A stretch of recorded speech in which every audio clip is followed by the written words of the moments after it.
นี่คือน้ำพุงบ้านม่วงคำตำบลนาตาลและพี่น้องนี่คือน้ำพุงบ้านม่วงคำตำบลนาตาลอำเภอเต้างอยอย่างนี้นี่คือทางข้ามน้ำพุงนี่เป็นน้ำแห้งด้านนี้น้ำแห้งน้ำทรายจะได้นี่เมื่อนี้ผู้ข่าปานคำผสมกะมาเอาภาพบรรยากาศในบริเวณท่าเพบ้านม่วงคำตำบลนาตาลมาให้เบิ่งมาชมเนาะแล้วก็มาเว้าเรื่องอย่างให้นายกหรือว่าอบตเนาะเขาเจ้าพากันขอโครงการมาเฮ็ดผายน้ำล้นแบบกกโดกุปซีรูปแบบเตางอยพี่น้องนี่เฮ็ดผายน้ำล้นแล้วก็หรือว่าผายบล็อกก็ได้พี่น้องนี่มองนี่เฮ็ดข้ามไปพุ่นละบางโคกลางนี่ขึ้นไปบริเวณเส้นทางพญาหินเต่าไว้ง่ายนี่แต่ละคักพี่น้องนี่พุ่นก็จะเห็นพญาหินเต่าได้พูนเลียวตะไกพุ่นนั่นล่ะพญาหินเต่าพุ่นพูดได้นั่นล่ะคือพุ่นนั้นคือพญาหินเต่าพุ่นอยู่ได้มองนะบริเวณนั้นมองนั้นคือพญาเต่าหินได้ที่ค่อยๆเห็นนะแต่มองนี้คือเป็นท่าแพบ้านม่วงคำตำบลนาตาลอำเภอเตางอยได้นี่ท่าแพละมองนี้พี่น้องนี่ถ้าปั้นกับเห็ดบ่หึงพี่น้องนี่ถ้าเห็ดนี่พายบล็อกหรือว่าพายน้ำล้นบริเวณนี่พายน้ำล้นสูงประมาณ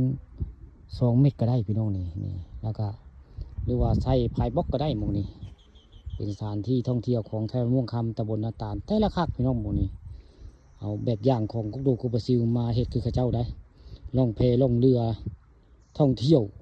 ในตำบลอำเภอเตางอยเฮานี่บรรยากาศคักพี่น้องนี่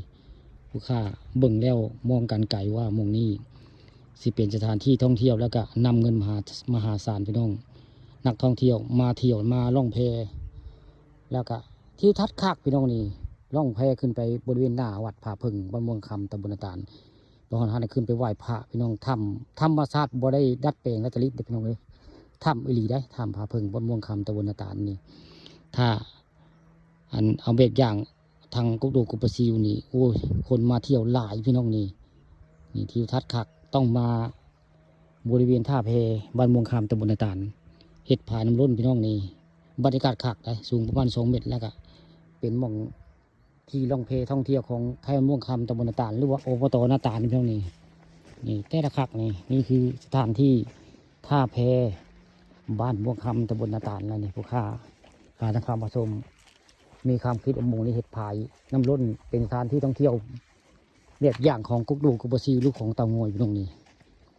แต่มันหอมกว่าเตางอยได้หม่องนี่มันหอมกว่าเป็นไปได้